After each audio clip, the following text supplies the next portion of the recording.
ইতিমধ্যে আপনারা দেখছেন বা শুনছেন যে আমাকে বিভিন্নভাবে হুমকি, আমার নেতাকর্মীদের ভাবে বিভিন্নভাবে হুমকি দেওয়া হচ্ছে। এর প্রেক্ষিতে আমরা মোরলগঞ্জ থানায় একটা চিঠি করেছি। আমার নির্বাচনের প্রধান সমন্বয়ক সাবেক বিএনপির সদস্য সচিব আব্দুল জব্বার মোল্লাকেও বিভিন্নভাবে হুমকি দেওয়া হয়েছে। আমরা দীর্ঘ 17টি বছর ফ্যাসিস্টের বিপক্ষে আন্দোলন সংগ্রাম করেছি। তৎকালীন ভারপ্রাপ্ত চেয়ারম্যান জননেতা জনাব তারেক রহমানের নির্দেশে, এখন বর্তমান জাতীয়তাবাদী দলের চেয়ারম্যান জনাব তারেক রহমানের নির্দেশে আমরা লক্ষ্য ছিল বাংলাদেশ 71 যেমন স্বাধীন হয়েছে তার চেতনাকে বাস্তবায়ন করার লক্ষ্যে 24-এ গণঅভ্যুত্থানকে প্রাতিষ্ঠানিক রূপ দেওয়ার জন্য আগামী দিনে মোরলগঞ্জ শরণখোলা ঐক্যবদ্ধভাবে কাজ করব। কিন্তু আমরা লক্ষ্য করে দেখছি ইতিমধ্যে নির্বাচনকে প্রশ্নবিদ্ধ করার জন্য কে বা কাহারা বিভিন্নভাবে বিদেশি নাম্বার থেকে দিয়া আমাদের নেতাকর্মীদের ট্রেড দিচ্ছে।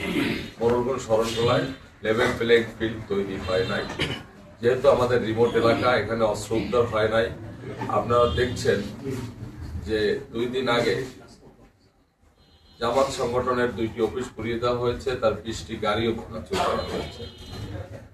লাগাতার এই গ্যাঞ্জামের মধ্যে আমরা মনে করি না মোরলগঞ্জ শরণখোলায় সুষ্ঠু নির্বাচন হবে।